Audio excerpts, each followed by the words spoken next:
Okay, it's been a while since we've posted, or since I've posted. We're getting ready for a Jeep trip next weekend. We're going to West Virginia. This is my 2014 JK, and I'm running Anti-Rock anti-sways front and rear, Rock Jock 44s front and rear, bead locks with 39s, and Rock Slide Engineering. Um, Power steps. I've got a Warn winch up front, and we're getting ready to go. Um, I know it's a week out today, but um, we've been working hard on this trailer. So I had this trailer built back in 2004, I think. I've got a 1970 Lotus Europa, and I had it built with drop axles, 6-inch drop axles, to make it easy to get on, to get that car on to go to car shows and that kind of stuff. So we've been upgrading. I put these stabilizer jacks on here. I've got a friend of mine, Brandon. He's a professional welder, so we ended up keeping the drop axle, the 6-inch drop, and as you can see here, but then we put the axle underneath instead of on top, and we put a spacer in there as well. It's still set up so if I wanted to, I could put these back on top. So we left that bracket on instead of getting it off. I had a problem with my Jeep on this trailer, and every time we would come on and off it, it would I would push the fenders out. So we have beefed up these fenders. We've put some square tubing here. We have lowered them quite a bit now. They're 6 inches lower. And we're getting ready to put a brace that'll go from there up to the top. The fenders are super strong now. What I'm hoping to do is just be able to set a wheel, left wheel, right wheel, whatever, up on here, roll over, and then get back down on this side so that I'm not breaking the fenders or anything like that. I installed a Harbor Freight Badlands winch. We welded that in, painted it, so that's pretty much ready to go. I did put some lights on there, and we only have a few things left to do. We're going to put this angle iron, back here where it used to be to help support these fenders, as you can see there. And then I'm going to lay down Trex deck. I got the Trex deck at a discount salvage store. They said it was seconds and it might have scratches, that kind of stuff. I didn't really care because it's a trailer. The other big upgrade we did was these tie-down straps. They're 12,000-pound hooks, and my friend Brandon welded those on. So I've got 4 across the back here, and then I've got 2 up here in the front, which you can see those orange chains. I use the orange chains on the front of the Jeep, and then heavy duty nylon webbing straps in the back, and I crisscross them, that kind of stuff in the back, so the Jeep's not going to go anywhere. I do have ramps, but I'm hoping that once it's back down on its tires that it won't, I'll still be able to crawl on it without using the ramps. But if I need to, I've got the ramps. And then from there, I've been working on the toolbox. As you can see, it's pretty old. And one of the other problems we had, because it was so low, was it would drag. So you can see it's dented in there. It's dented in really bad over here. So it doesn't leak or anything. It's just got lots of dents in it. So I've run the I've run the switch, the winch wires into the toolbox. I put in a battery charger with a external plug. I've got two.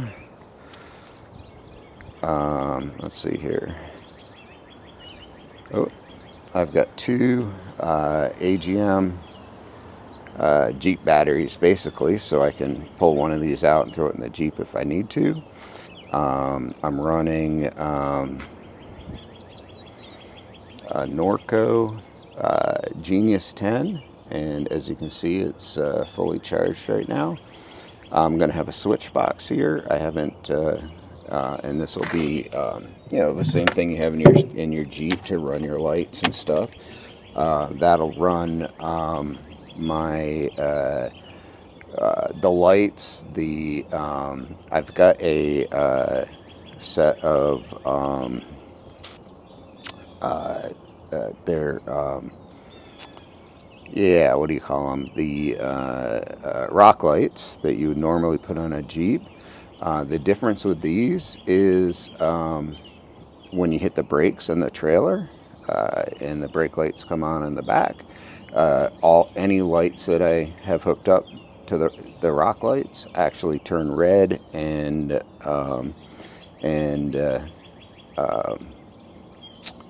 act as brake lights. So that's pretty cool. I am putting in a solar charger, so that's this right here. It says that currently we have 14.4 volts in these batteries. And I put in, so from this, I can press this button right here and it turns on a blue light inside the box, a little LED strip that's glued up under here. And from there, this is the on-off switch for the winch, so it doesn't draw any power. I charged up the trailer brake battery, so I got to put that back in after I rewire the trailer brakes, because as you can see down there, maybe the wires are just dangling.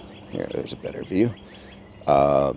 So this has been a great trailer. It tows awesome, and it's just been a really, really good trailer. So I've been very proud of it. We had it custom made back in 2004. I had a client that owed me some money, and instead of taking the money, we took the trailer. So it's been a really, really good towing trailer. I've used it a ton. It's been to South Florida to pick up a car. It's been multiple Jeep trips. It's been on multiple car shows. So it has traveled. I'm gonna clean everything up a little bit here, but the bearings are all good. And then I got some paint. I'm gonna spray it real quick, and then we'll put the boards down and we'll be done. So we'll be ready to go next Thursday. So I'm pretty stoked about this. So just want to give you a quick little update and go from there. All right. Everybody have a great day, and don't forget to like, subscribe, those kind of things, and I'll keep you posted. And I know I've had this account for a long time, and haven't really used it, but we're going to start using it now. Oh, the other big thing I did, I don't know if anybody's seen these or not, but I found these on Amazon, and basically instead of using a handle, you put this on, and then your 1/2-inch impact wrench, or for me, I've got a little DeWalt 12-volt impact wrench that fits in there perfectly, and it raises the trailer up and down without having to turn a crank. And it does it, like you can see that this one's really long, and it doesn't fold because it's the front tongue, but it goes completely up in there, and it does it in seconds versus cranking for days. So if you haven't looked at these, and you take the bolt out of the handle and you bolt this on, it comes with all the hardware, and away you go. It even comes with impact wrench sockets, a set of those as well. So something good to consider. So on your trailer. So that's my trailer project, and I'll keep you updated on it. Brandon's coming back today this afternoon to do a little more welding, and then we'll be done. And once we're done with that, I'll introduce you to Brandon this afternoon, and we'll kind of go from there. I wish I had. This started as just replacing the rotting wood that was on the trailer. That's how this started. And once I got all the wood off, I was like, oh, it might not be too difficult. I originally wanted to just flip the axles so that the 6-inch was down instead of up, but that made the trailer way too high because it was basically a 12-inch lift at that point. So we just moved them underneath. I still got a good 6 inches of lift, so I'm pretty stoked about that. So, all right, thank you everybody. Have a great day.